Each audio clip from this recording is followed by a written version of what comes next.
everyone, welcome back to Nora's Discoveries, where I commentate on stuff and we discuss things that are currently happening.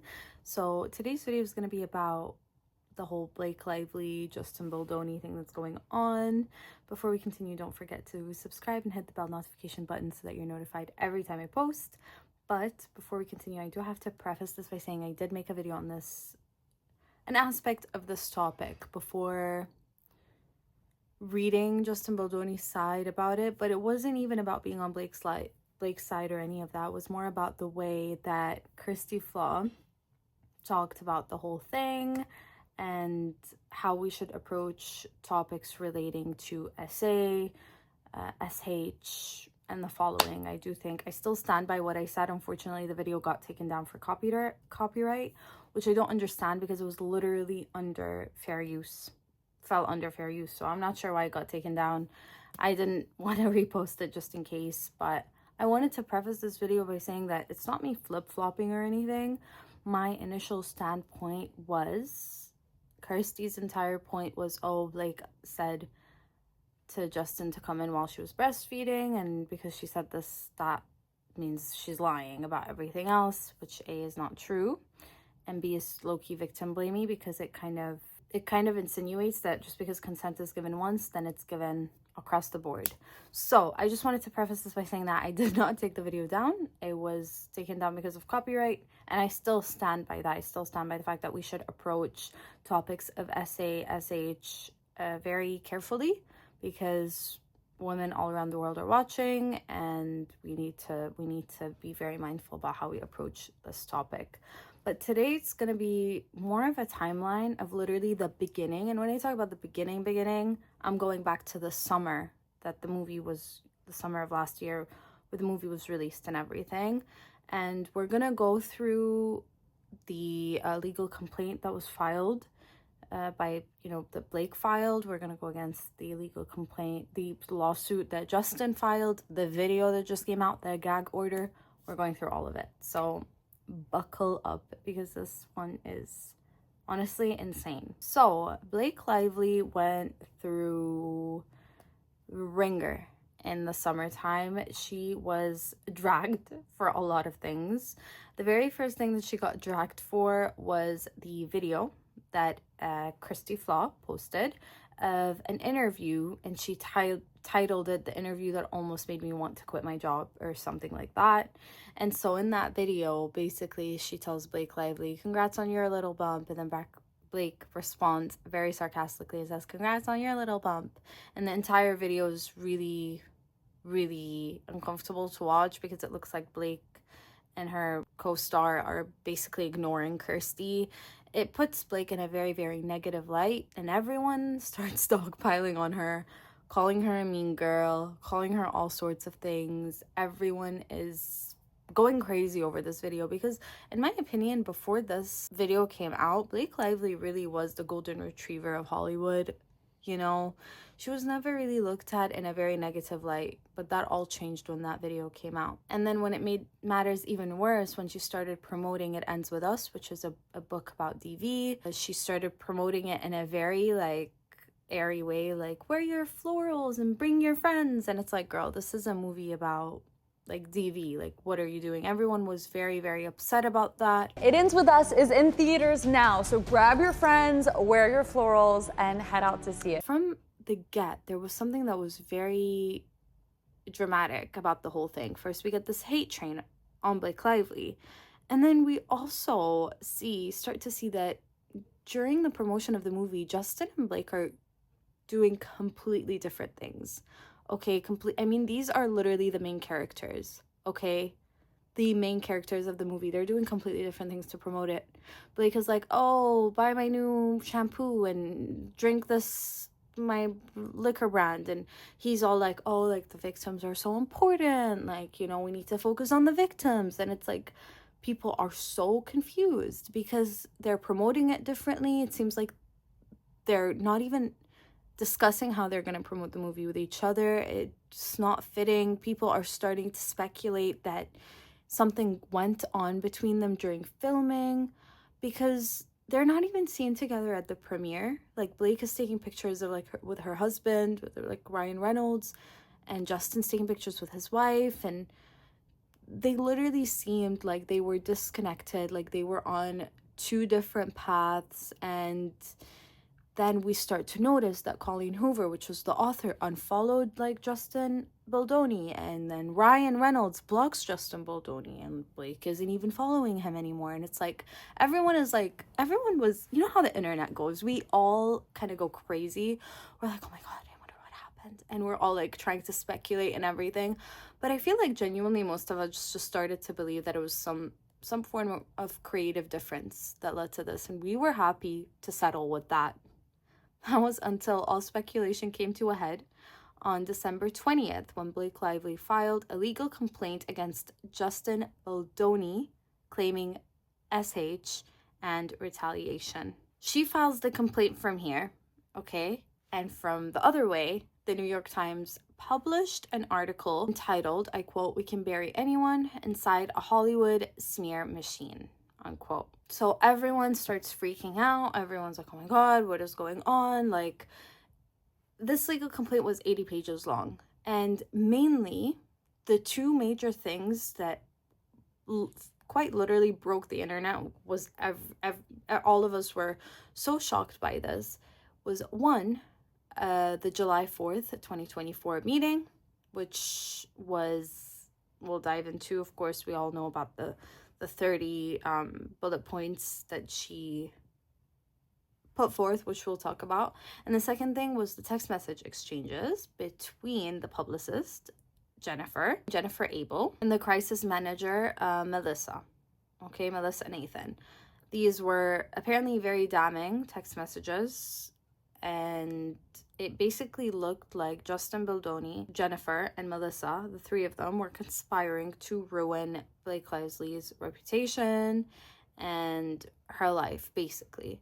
So let's first look at the details of the July 4th meeting. This is straight from the complaint. So it says, number one, no more showing nude videos or images of women, including a producer's wife, to Blake Lively and or her employees. No more mention of Mr. Baldoni or Mr. Heath's previous corn addiction or Blake Lively's lack of corn consumption to BL or other crew members. Which obviously every time we all read this and we found it to be absolutely insane. And then here it says, no more inquiries by Mr. Baldoni to Blake Lively's trainer without her knowledge or consent to disclose her weight. No more mentions by Mr. Baldoni of him speaking to Blake Lively's dead father.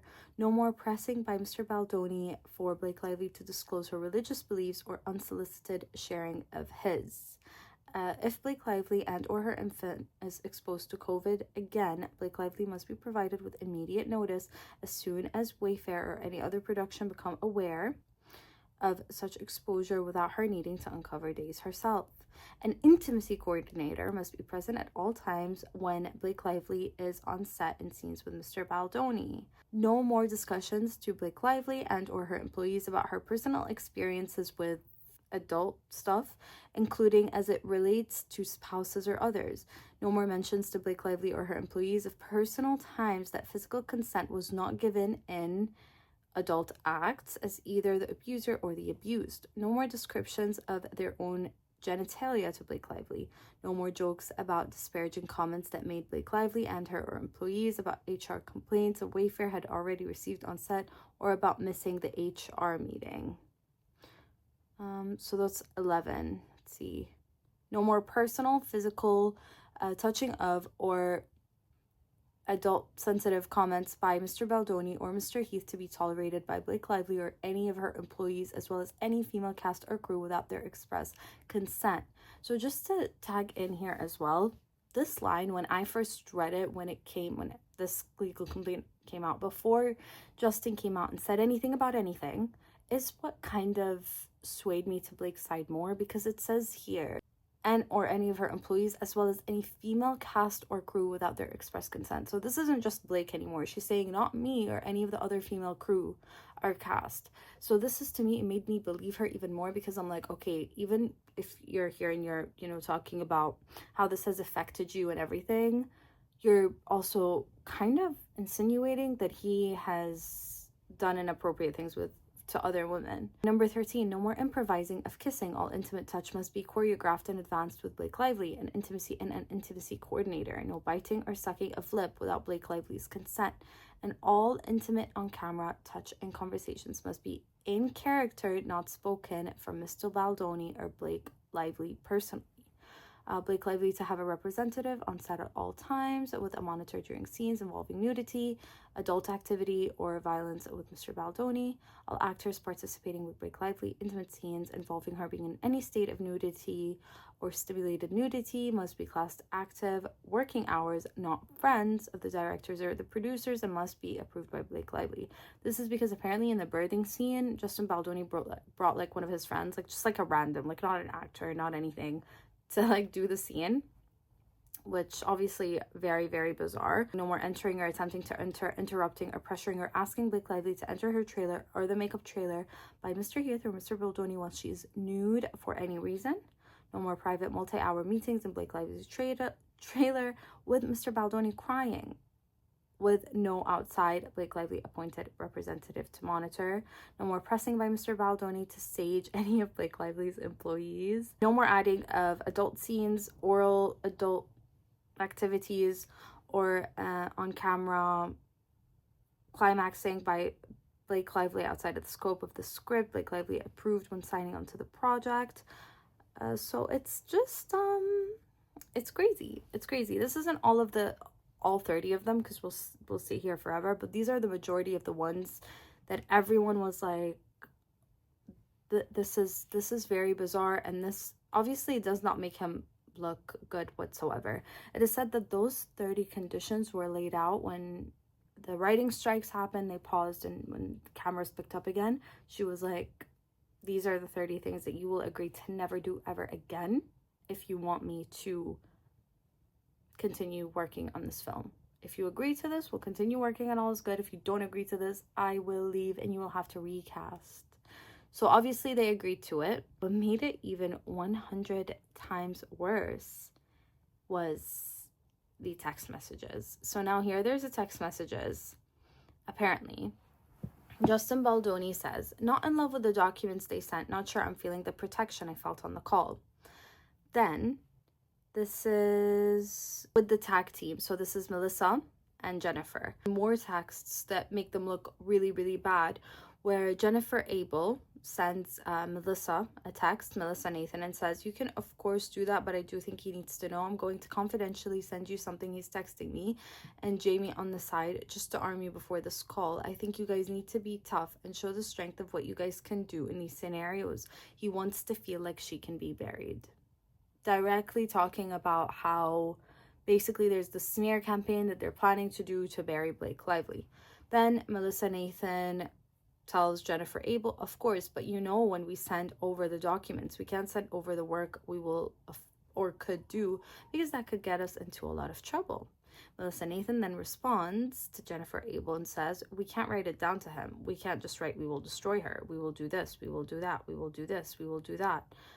And then Melissa Nathan sends to Jennifer Abel and says, he has to look at it as an information document for us to be armed with. That's all. Imagine if a document saying all the things he wants ends up in the wrong hands, which is literally what happened. So ironic. And then Melissa Nathan again sends Jennifer a text saying, you know, we can bury anyone, but I can't write that to him. I will. I'll be very tough. And then there's a screenshot that was sent about a tweet saying basically like a thing about how Hailey Bieber has bullied women throughout the years.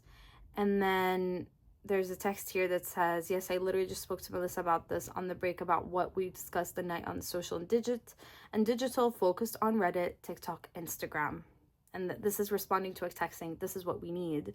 And basically it's insinuating that they want to do a smear media campaign exactly like what was done to Hailey Bieber. Everyone's thinking, right? This came out in December.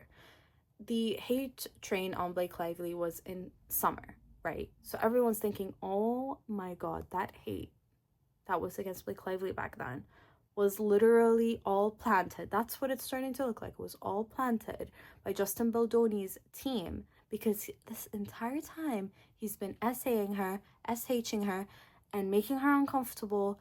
And they did all of this to take her down so that when she comes out, or if she were to come out, her credibility would be denied. And then it also makes Justin look like a really, really like horrible person, to be honest, because Melissa Nathan sends Jennifer Abel a text.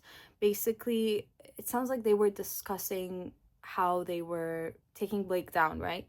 And it says here, the majority of socials are so pro Justin, and I don't even agree with half of them. LOL.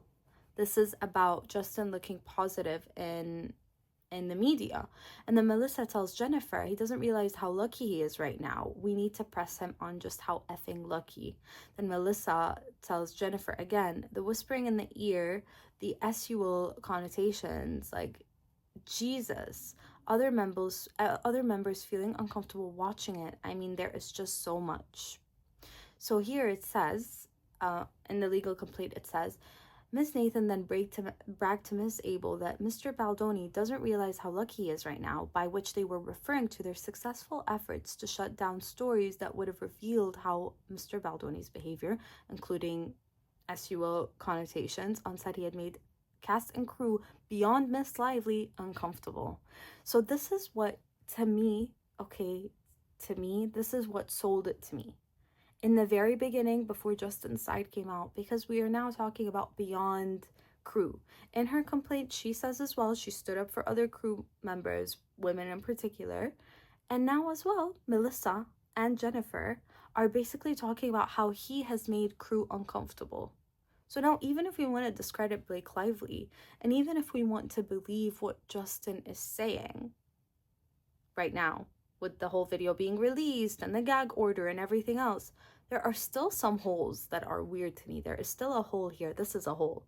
Because it's like, what do you mean beyond cast? What other cast members were uncomfortable? What happened there? What are they talking about in this text message exchange?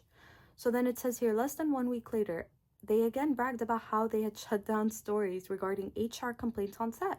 On August 15, 2024, Melissa Nathan remarked that this went so well. It was genius. Okay, we have the 4 majors standing down all HR complaint. So this is from Melissa to Jennifer saying, Jen, this went so well. I am effing dying. I have to call you later in a bit and tell you how this went. It was genius. On August 16, Miss Nathan circulated a Daily Mail article entitled Stink of hard-to-watch videos that have surfaced following tone-deaf Q&A to promote It Ends With Us could tarnish 36-year-old star golden Hollywood image for good. To which Miss Abel responded, wow, you really outdid yourself with this piece. And Miss Nathan replied, that's why you hired me, right? I'm the best. This was the text that everyone was like, oh my God, they're admitting to it. It's crazy. What put the more nails in Justin Baldoni's coffin over and over and over again was everyone's support. Colleen Hoover, the author, literally came out with an entire Instagram post about how she supports Lively and, you know, how she thinks that she's just the best person in the entire world. And the support just wasn't from her, it was from America Ferrera, Amber Tamblyn, Alexis Bledel, who starred with her obviously on the Sisterhood of the Traveling Pants cast. They all posted in support of her. In retaliation to Justin Baldoni specifically, he lost his award. So in early December of 2024, he was awarded a Women's Solidarity Honor by Vital Voices.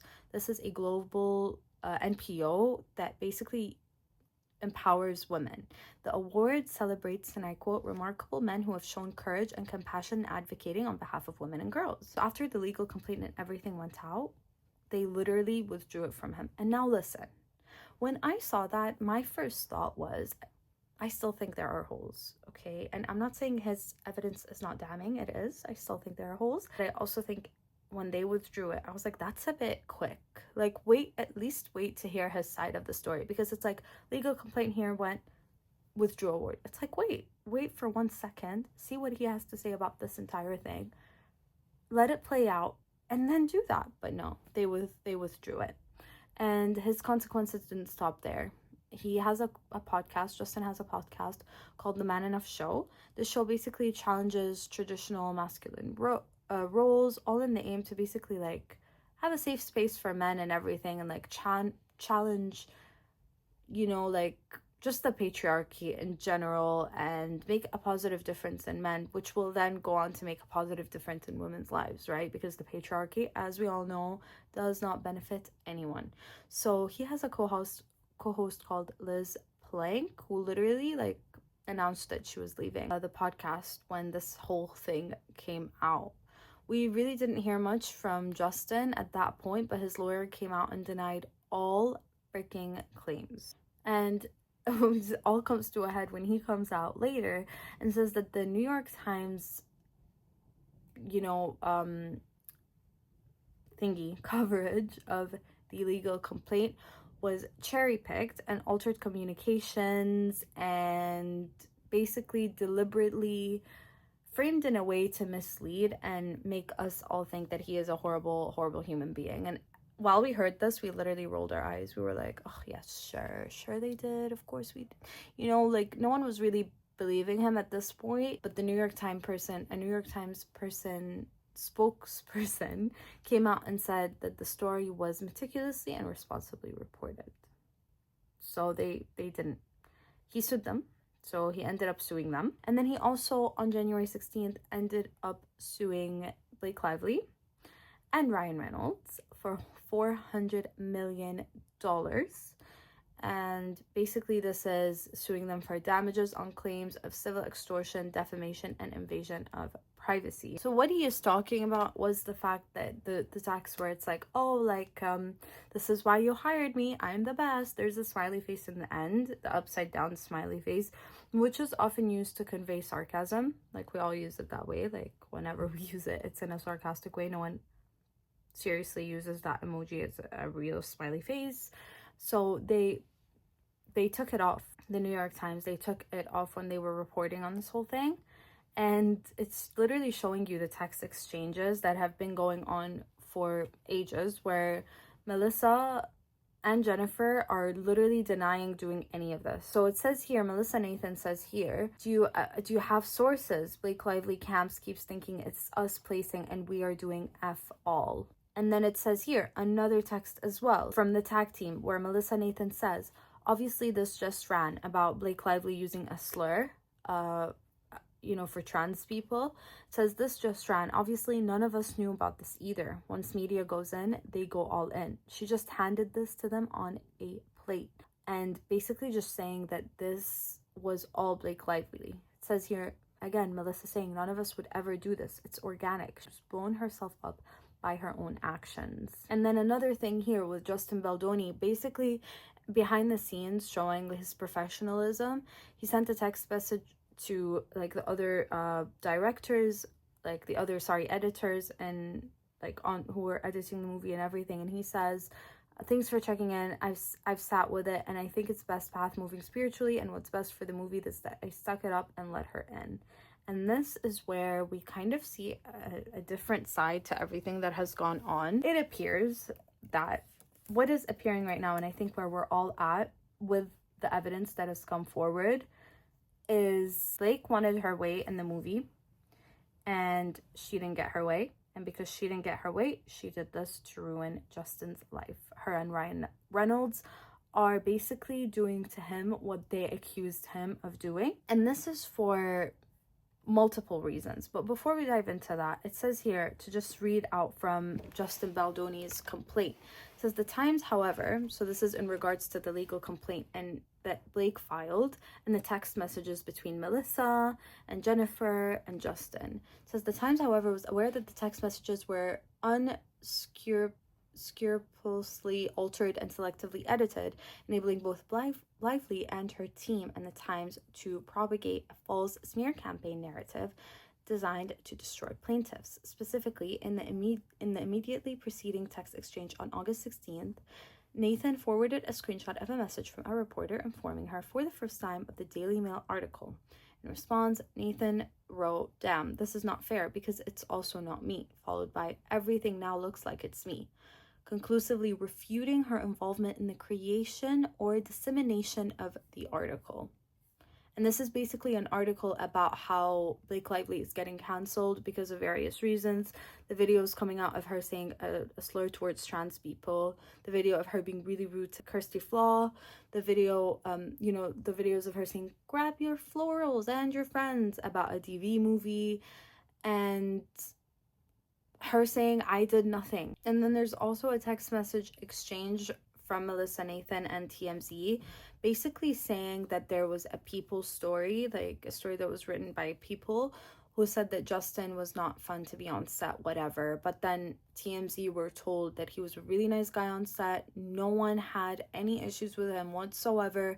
So again, it looks like Team Blake is basically planting things and all of that. And another text exchange here saying she hasn't done anything literally anti-Blake. She has told me the same thing that she has told you, which she has said that Blake's backlash is organic. And then he says, she was kind of off promoting it as if it was Barbie. It's just based on the things that she said directly. So they're vehemently denying that they did any of this. Sure, there was discussion, yes. There was intent, yes, to destroy her. Okay, but there was no action actually taken. And this is something that they have kept very consistent throughout the entire thing. There's also a picture. I'm gonna link the link of both the legal complaint and his lawsuit below so that you can see it, but I'm not gonna put it here because my video will get taken down again. But there's a video of a still picture of the video, Jamie Heath's wife giving birth, which I still don't get why that was something. I mean, that needed to be shown, but he's saying basically that this video was shown because there was a birthing scene. So it wasn't shown to be like a corn thing, like, oh look, or it wasn't like that. And there was also a thing in her complaint that said, "Oh, does your wife know you're showing me this?" His wife actually did know that he was showing her that. So yeah, basically. And then the other bombshell was her text saying, "I'm just pumping in my trailer if you want to work out our lines," when earlier in the complaint she was saying that they would walk in where she was breastfeeding and that made her uncomfortable. Again, I'm not going to go too deep into this because I genuinely believe that consent is not a blanket thing. Just because she wrote that once on June 3rd, 2023, does not mean that on June 4th, 2023, she's still fine with him coming in with her consent. Okay, so I'm not going to go into that, but with the other things, it should be taken into consideration, but alone, not too much. In her legal complaint, she also said, he used the word sexy and it's not meant to be sexy in that scene, whatever. It shows here a text from her to Justin Baldoni saying, "We'll show you both ways, but Beanie is much sexier," talking about the wardrobe. Also, the whole kissing, licking, whatever, it's not that it never actually happened, but Justin ended up releasing the video that she was talking about from the scene that she was talking about where he did all the licking and whatever, and I'm not gonna go into it because honestly it makes me uncomfortable relaying what she accused him of doing. But here's the video in question. Oh my gosh, we don't shut up. And Emily and I we have these moments where staring. You just stare. Literally we've done it for like 5 minutes. it's like, I think you would find it terrifying. We just literally hear each other and like I found a sociopath. And like time stops. Yeah. But like that's just how it's been for us from the beginning. No, we're like, oh my god, there's not enough time. Oh. And they score again. Yeah. Again. It's like, oh my god, I forgot to tell you something else. Oh, I think that's cute. You guys are really cute. I think it's more than cute. They won the Stanley Cup. I think it's amazing. Yeah. And then let's just do one almost like super close. Yeah. Can you guys frame up on Sebastian on you? Yeah. We'll just do like our lips are right next to each other. Yeah. As you can see, she's the one that keeps talking about her personal life. There's nothing on there, and if anything, he's literally talking about her and Ryan Reynolds, calling them cute. He's talking about his own wife.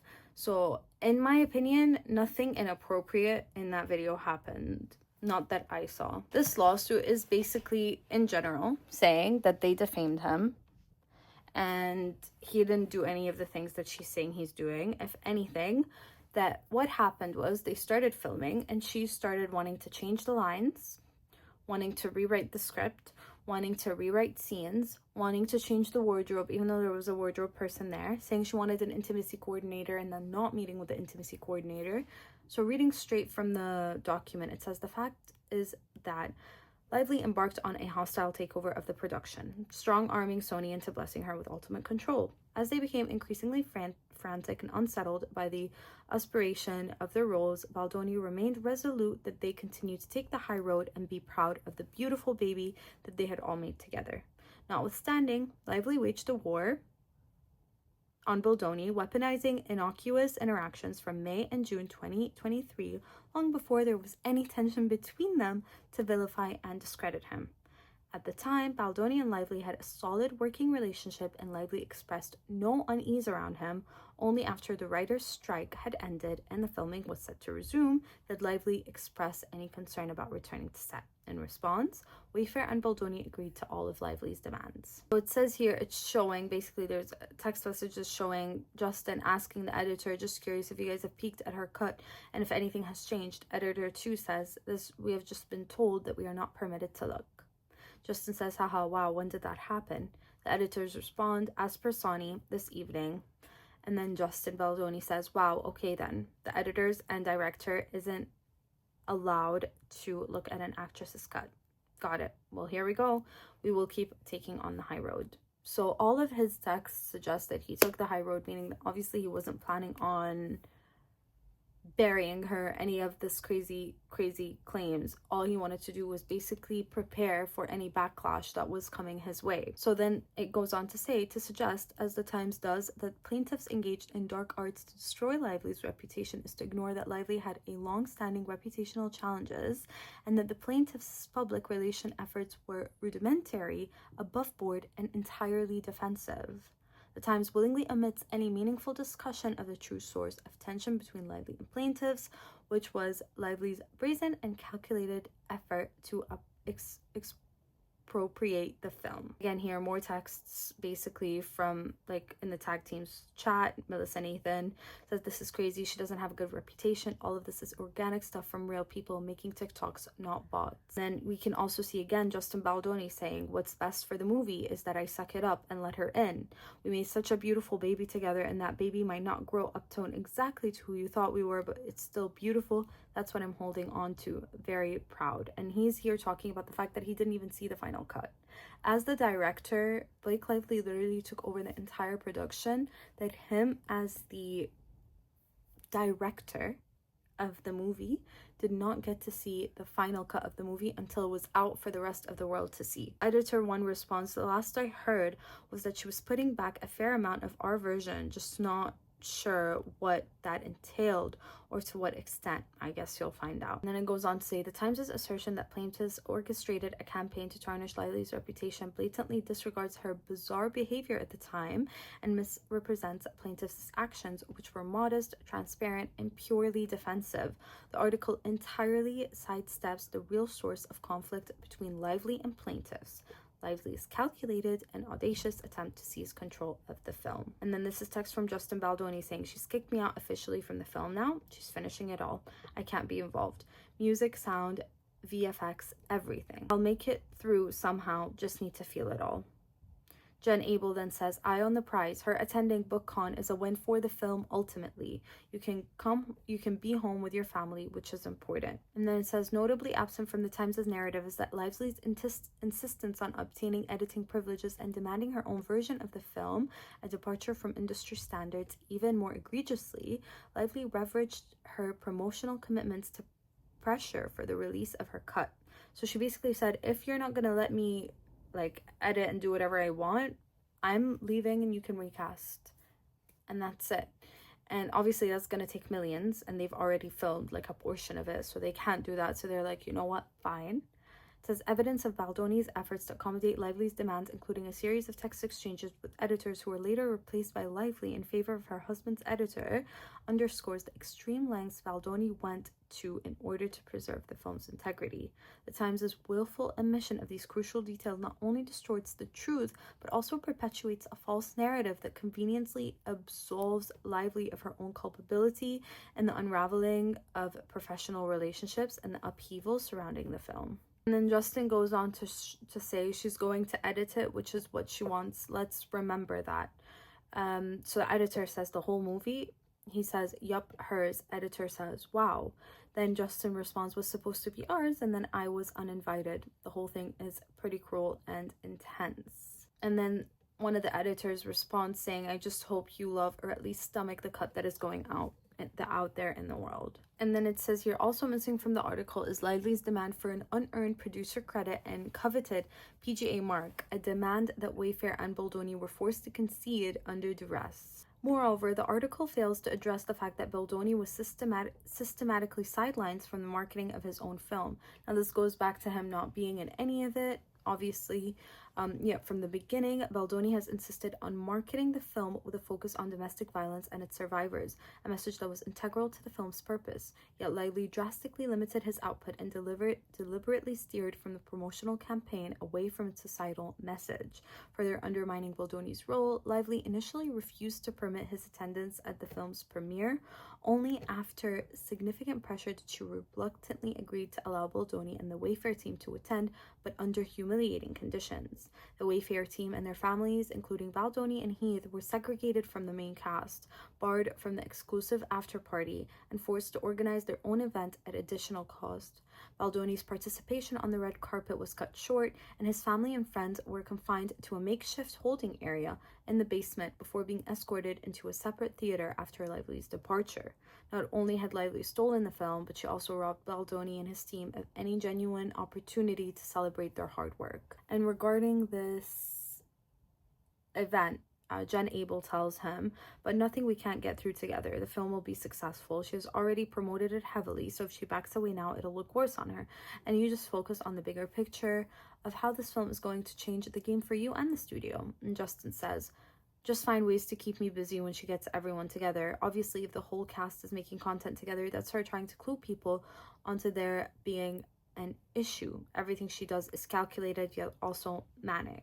Jen Abel says, then I hear you. We are already ahead of this with Sonny, who has our back here. I feel good about this. And they understand the larger issue if fans start poking hole. That doesn't benefit Sonny either.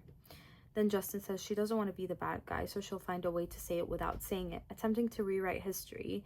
And like, I'm not the one who developed this and spent 5 years trying to make it.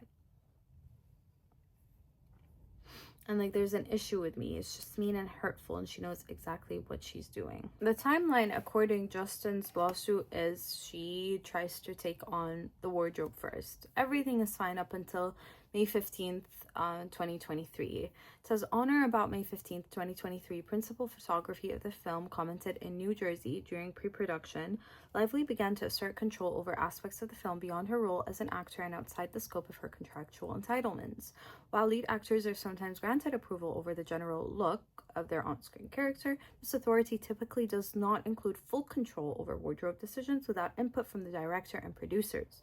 Nevertheless, Lively overstepped these boundaries, sidelining the production's costume designer, a seasoned professional with a long-standing working relationship with Blake Lively.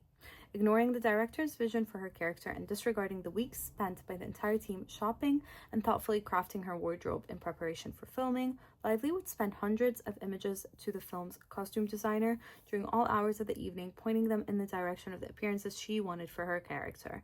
The costume designer then had to reshop for her wardrobe, far exceeding the allocated budget and diverting time and resources. At one point, Lively insisted that her character had money and could afford $5,000 shoes. Lily did not. If you read the book, Lily did not, which had Baldoni rethinking the entire script that had been worked on for well over a year and had been approved by both studios. She refused to participate in wardrobe fittings at the production office. And then it says, in an effort to maintain harmony at the start of their working relationship and to avoid further delay caused by wardrobe conflict, Baldoni and the studio reluctantly allowed Lively to full control over the wardrobe. concession quickly proved regrettable. And then here they basically deny the claim that Baldoni, like Justin, cried in her trailer. What we were discussing earlier, it says following these events, Baldoni approached Lively in her trailer to discuss necessary wardrobe adjustments. The conversation, while professional, took considerable time and was later grossly misrepresented in Lively's CRD complaint, falsely characterizing the exchange as a lengthy outburst that delayed filming and caused the crew to wait for hours while Baldoni cried in Lively's dressing room. This account was later published by the Times as false. Although Baldoni did briefly tear up during the conversation, it was in response to what he believed was a genuine compliment from Lively, praising his work as a director and as an actor. In hindsight, Baldoni recognized this as a manipulation tactic, likely intended to persuade him to continue allowing her unchecked control over wardrobe decisions. She goes on to alter the script daily. And then matters finally came to a large boil when it says here, however, just weeks prior, Lively's husband, Ryan Reynolds, had aggressively berated Baldoni during a meeting in their penthouse in New York, accusing him of fat-shaming Lively. Baldoni, in an effort to avoid further confrontation with Lively and Reynolds and rebuild rapport with his co-star, continued to bend at her will. Reynolds and Lively's inappropriate and humiliating berating of Baldoni, delivered perhaps intentionally as other celebrity friends were coming in and out of the penthouse, was prompted by Baldoni's reasonable inquiry into crucial information needed to ensure safety and avoid injury in a scene. Baldoni, while training for a physically demanding scene in which his character Ryle would lift Lily, asked his trainer, who was introduced to him by Lively and oversaw his training for the film, how much Lively weighed. Baldoni, who suffers from back issues and has multiple bulging discs, made the inquiry to ensure that he could safely perform the lift without injury. Unfortunately, the trainer relayed this information to Lively, who then informed Reynolds. The confrontation that followed was so aggressive that Baldoni felt compelled to offer repeated apologies, despite his question being entirely reasonable and made in good faith. Following this incident, Lively refused to perform the lift scene, even though it had been rehearsed with a stunt double. So this is very important because in the beginning we were like, oh, why would he ask that? That was not in the film. That was not in the movie that he would lift her up. It was taken off. So it was initially meant to be there. In fact, Lively threatened to quit the production altogether despite her contractual obligations. Lively gave Baldoni an ultimatum to either cast someone else or work with her in the way that she works. It was her way or the highway. Recasting would be detrimental to production, sever Wayfair's relationship with Sony, and cost millions. To highlight the effects of masterful gaslighting, Baldoni and Wayfair also truly believed that in an effort to save herself from the backlash of being recast, Lively could leak that she felt fat-shamed by Baldoni, which he thought would ruin his career. Notably, it appears that he was not wrong, and despite his efforts to do everything her way, she still tries and continued to try, and arguably did, with the help of the Times, ruin his career, reputation, and well-being. Lively set the stage for coercion by drafting a protection letter that intentionally misrepresents the name of the conversation, the nature of the conversations had between Baldoni and Heath and Lively, demands Wayfair parties sign for Lively to return to work after the industry strikes. So they're basically saying this was set in motion to make him look bad from the beginning. That none of this actually occurred, and basically it's showing that she was the one, because there are text messages of him telling him, oh, by the way, I just met with an intimacy coordinator, let me know when you want to meet her, and she was the one who refused to meet with the intimacy coordinator to plan out the scenes. So far we've been shown that he said that the character should dress sexy and made her uncomfortable because the scene wasn't so. She was the one that said that. She then said that he was talking out of character in a very, very intimate scene, which now we can see that she was the one who did that. She then said that she wanted an intimacy coordinator. He hires one, gives her a date. She doesn't want to meet the intimacy coordinator. She says that he walks in uninvited while she's breastfeeding, but then we can see that she actually invites him in to breastfeed, which again, in and of itself, doesn't mean anything in my opinion. But when you add it on top of everything else, on top of other editors saying that she basically took control of the entire movie, of her basically overstepping her boundaries over and over again, of them basically taking what Justin said about the weight and him carrying her in a very wrong way and basically using it to sidetrack him and be able to take control over the film, is absolutely insane. And specifically about the breastfeeding, it says here, Lively also established very clearly that it was acceptable to be present while Lively was breastfeeding. Both Heath and Baldoni have children and are comfortable around breastfeeding mothers, and Lively seemed equally comfortable. In fact, Baldoni's wife co-founded a company that makes a breastfeeding garment, a prototype that originated with his mother when he was a baby. And as revealed in a text message exchange between Baldoni and Lively less than 2 weeks into filming, Lively invited Baldoni to her trailer to rehearse lines while she was pumping breast milk. Lively now alleges that the CRD complaint that Baldoni and or Heath would enter in her makeup trailer of their own volition while she was breastfeeding. Notably, breastfeeding was an activity she often conducted openly in the presence of both Baldoni and Heath, including during production meetings. Where we're at right now is Blake Lively's team, her legal team, went to court to be able to basically have a gag order against Justin Baldoni and his team. Obviously, the video that went out of the scene that we showed earlier showed her in a very terrible light, because she said this is the scene where he was doing inappropriate things and everything. And she said that the scene had no sound, but it did have sound because we can hear it. In that scene, allegedly, there was times where Justin had to be like pulled out after and told, like, in this scene, you guys have to be silent and you have to be looking into each other's eyes, and that's something that she couldn't do. And they took so many takes of the scene trying to get it right, and they could not get it right because she would not zip it, which is, you know, an issue obviously. But when you see the way that she's trying to control the wardrobe, the script, the everything else, is very, very, very telling. So we don't know what's happening yet with the gag order, but it's not looking great for Blake at all. I'm not sure what's gonna happen. I think if this thing goes to court, we'll see. But for now, everything is up and down. We really don't know what's happening. It's too early. It feels like she comes out, you know, she comes out with a bombshell, he comes out with a bombshell, and it just doesn't end. And no one knows what's going on. It is blatantly obvious, though, that the intent was there to destroy her, or defensively destroy her, but still destroy her, to be fair. Even if they didn't do anything, the intent was there. But again, we don't know what's going on, but we'll have to wait and see. Thank you for watching. Don't forget to subscribe and hit the bell notification button, and I'll see you in the next one.